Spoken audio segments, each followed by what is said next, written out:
Introducing Video Horror Society's newest invention, the sentient super weapon that's coded to kill. Welcome to the arena, Deathwire! Prepare to be eviscerated. Okay, patch notes.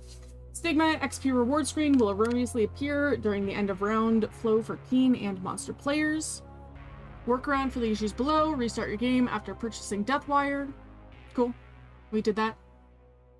Monsters will now earn up to 40 flux per match played based on their final match score instead of a 10% XP bonus. Honestly, I would have preferred the XP bonus to stick around, but, you know, whatever. That's fine. That's kind of a neutral change. Added the busted status to the game. An injured teen with the busted status can no longer be healed by other teens, nor can they use the medkit stations to heal themselves. The unpowered sacred staff can overcome this affliction and heal busted teens as normal. Status has a unique appearance on the player card when a teen is injured, and the pools of chroma left by the teen will be uniquely colored. So if the player is healthy or downed, the busted status will not appear, but it basically indicates that you can't be healed from injured. And we saw that in the gameplay, the deep dive that they did. Status is now applied to teens for the remainder of the match. After they are hit 6 times, status will persist even if a teen is resurrected by the Book of the Dead. Which actually might be a positive, because if you heal a zombie, because they come back just above critical, if you heal them, they die the next time they go down. If you don't heal them, they stay alive. They can go down again. So, could be a net positive for newer teens. Book of the Dead lockbox will now only spawn on the map after a teen has died during a match, which is going to significantly hamper my progress at learning the spawns and making my spawn maps. Slightly increase the size of the remnants from consumed Clash Cola and Chompy Bars to be easier to notice. Chompy Bars and Clash Cola pickups will no longer spawn outside of vending machines on the map unless brought in through a Chompy Bar stash or Clash Cola stash. Interesting. So I wonder if they are... does that mean that they are reducing the number that spawn on the map? Or are they just making it so that, like, all of the vending machines power up? Increase the delay after consuming a Clash Cola to gain the full speed boost to 1.2 seconds from 0.6 seconds and previously instant. Improved the net code when using the Trick Shot Ray Gun mod to be more accurate at high latencies. So that's the one with the bouncing projectiles. The animation when attacking with the Sacred Staff has been changed to prevent situations where the weapon was able to attack from unintended angles. So previously, they had done an update to... I don't know if it was to the staff or to the map, but Leo specifically, because he's the tallest teen, when using the staff, was able to fire in through the high school windows in a way that they didn't intend to be possible. So they had previously updated that. Now they have it so instead of holding the staff up above your head, you now hold it at an angle. You can't see both my hands. There we go. Hold it up at an angle and it's like firing from your shoulder, basically. Flamethrower. Reduce the flamethrower weapon charge to 8.5 seconds from 9.5. Reduce the time that damage will linger on a monster after they escape flamethrower by 20%. That's a good change. Because it definitely, like, it lingered. And sometimes it would linger, like, beyond the visible range of the flame, I think, when they were using under pressure, probably. So that's going to be a very... it's going to be less frustrating facing a flamethrower as a monster. Increased the activation time of the shock sphere to 2.4 seconds from 2.2, so that's going to be easier to howl it out. Increase the maximum time required for a fuse box to reactivate after being used to energize the shock sphere to 150 seconds. This is the second time that they've increased this recharge time. Apparently they're having issues with people just reusing the same boxes and reducing their risk from having to run around the map. Reduce the Infernal Eye weapon charge to 24 seconds from 25. Not a significant change. Reduce the RC Flyer weapon charge to 53 seconds from 55. People have been kind of frustrated about these, and how much, time they've got. Reduce the bonus range granted by the Flamethrower mod under pressure to 15% from 20. Reduce the bonus range granted by the RC Flyer mod Longshot to 15 from 20, so 3 different range mods reduced. They did not change the cross range mod though. And I'm not sure which other ones have increased range. Reduce the bonus range given by the Enigma mod Deathwish, also to 15 from 20. Developer's note for Werewolf. We've been monitoring feedback on the monster experience and frustration that sometimes occurs when waiting on cooldowns to recover in order to engage armed teams. The Werewolf has suffered the most from this due to having several long cooldowns. To this end, we have made several adjustments to Werewolf's powers to allow some of them to be used more frequently. This change required a rework to a related mutation as well. We hope these changes will make Werewolf more enjoyable to play for monster players of all skill levels. You don't really always have to wait on your cooldowns. I think it's beneficial for monster players to try not using their defensive abilities, so shield or howl, in order to learn what they can actually get away with. But, you know. Reduce the Werewolf's base movement speed by 2%. Okay. Increase the speed bonus granted by Berserk to 26% from 24%, which will further differentiate it from Death Drift because that is 20%. Reduce the base cooldown of the Berserk power to 20 seconds from 24. Increase the speed Werewolf can move while focusing Hunt by 50%. They've previously increased this as well, and the Berserk focus speed. Reduced the base cooldown of Hunt to 45 seconds from 55. Reduce the duration of Hunt to 20 seconds from 25. Okay, I wonder how that's going to feel from the teen side. Increased the cooldown penalty to Berserk when the Vicious mutation is equipped to 25% from 20. Grim has been redesigned. The upsides are now to decrease the focusing time required to use Berserk by 50% and decrease the cooldown of Berserk by 15%. The downside is that an active Berserk will cancel when Howl is used. Not Hunt? Ooh. Grim might be worthwhile. Changes to all monsters. Plagues are now a core mechanic of all monsters rather than only accessible via prizes. Whenever a monster does not have a plague equipped, they will make progress towards earning a new plague by hitting teams. After 8 hits, monsters can press the Use Plague button to fetch a random plague from a tear in the beyond to be used at a later time. New monster interaction. Monsters are now able to hit powered vending machines with their basic attack to temporarily sabotage them. Once sabotaged, the vending machines cannot be interacted with by teens. 90 seconds afterwards, a random vending machine of the same type will be chosen to power on again. Sabotaging vending machines will also grant the monster a small number of dominance points. So I wonder if they are going to have fewer than 3 vending machines power on at the start. Because they removed the ones that spawn outside the machines. So is it going to be 2 that power on at the start, and then it will pick either the one that was sabotaged or the other one, assuming nobody's actually gotten something out? I'm curious how that's going to work. We'll have to test it out. The recovery speed after a monster misses an attack has been increased by 10%, so making Ruthless a little less necessary. After hitting a teen, the monster's scream now emits shockwaves for 0.5 seconds longer, and each wave diminishes in size at a slower rate. So, addressing the reliance on both Ruthless and Screamfest. The Plague of Agony now increases life loss while prone by 200% over 11 seconds, down from 250. And this, in the launcher beta, was 350.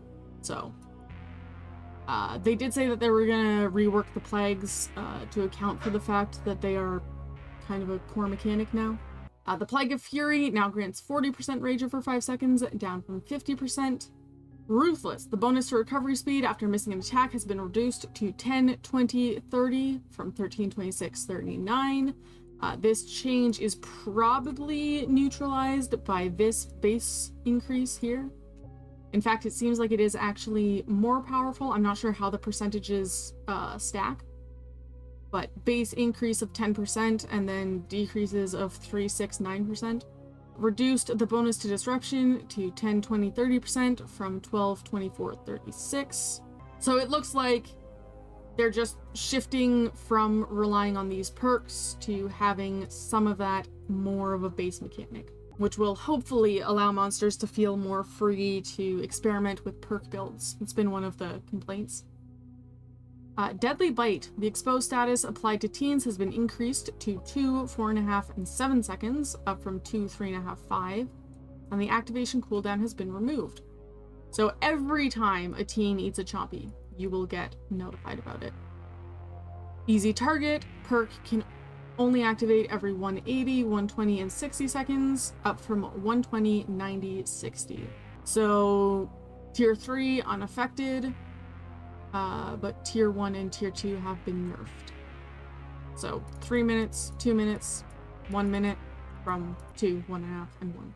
The amount of time a teen is immobilized after failing a prone timing minigame, that's the crawling skill checks, is reduced by 20%. That's good. It was always frustrating if you were trying to crawl towards somebody who wanted to pick you up and you failed a skill check as they got to you and then had to wait for you to get up. A new visual effect will appear when a teen is recovering life.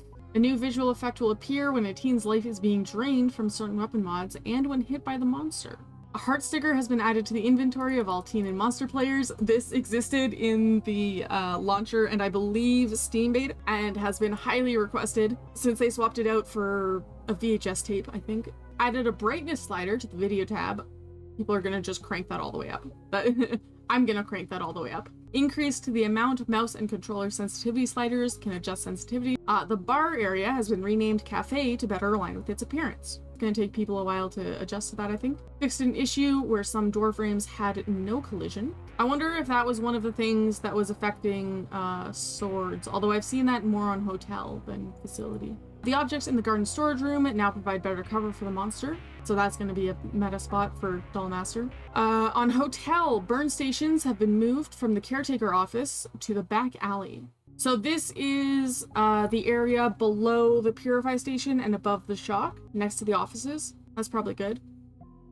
Purify stations have been moved from the Reno room to the trophy room. So I guess instead of spawning in portrait, trophy, and Reno, it has spawned in trophy on occasion, but I don't know if it has in early access. So they've now removed it from Reno room entirely.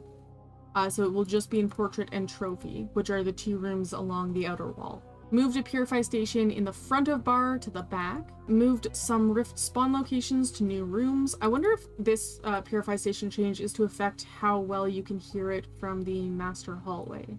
Good change here. Back alley is definitely an underutilized area. I am wondering what the range on that will be. Could it spawn in greenhouse as well, or is it only the back alley? I'm gonna have a lot of updating to do to my maps. The mouse wheel can now be used to cycle options at the weapon table and interactable TVs. Thank you. This was possible, but then it got removed when they changed the default keybinds from Q and E to X and Z. Vending machines have been added to the monster training map. Makes sense, they were previously irrelevant and now are relevant. The movie challenge, Replenish a Consumed Plague by Hitting Teens, has been replaced with Fetch a Plague from the Beyond. Added a new movie challenge task, Play a match where the Book of the Dead was used. This will replace the task Resurrect a Teen with the Book of the Dead for newly generated teen forgotten films. So this is basically just, it's similar to the Rift challenge change they made. So instead of you personally needing to use the Book of the Dead, you just have to have somebody on your team use the Book of the Dead. I assume this would also apply to dead players. Because if you die and somebody captures a Rift while you're dead, you still get credit for that as a team. Added a new movie challenge task, Sabotage a Vending Machine. This can appear in newly generated Evil Forgotten films and future limited movies.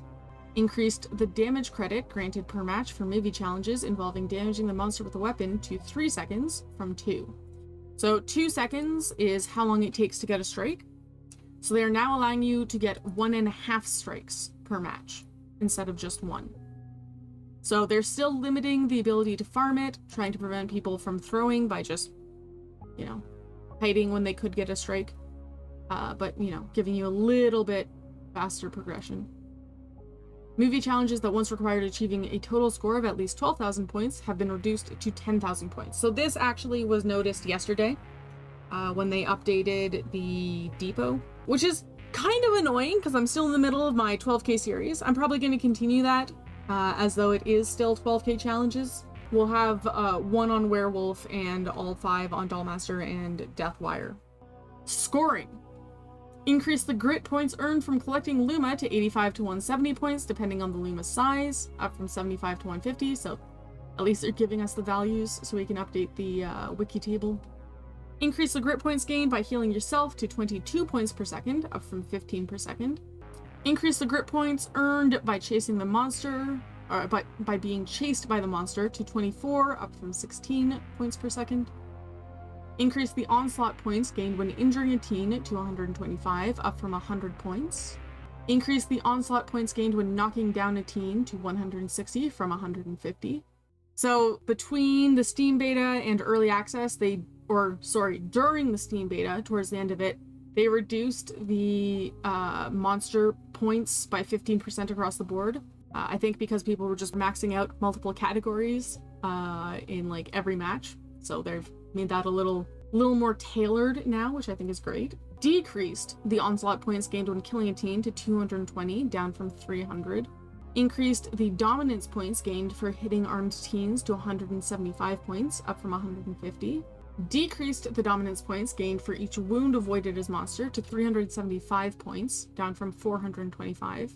Added new scoring event to Dollmaster, Teleport Attack, that awards 250 torment points when hitting a teen within 8 seconds of using the teleport power.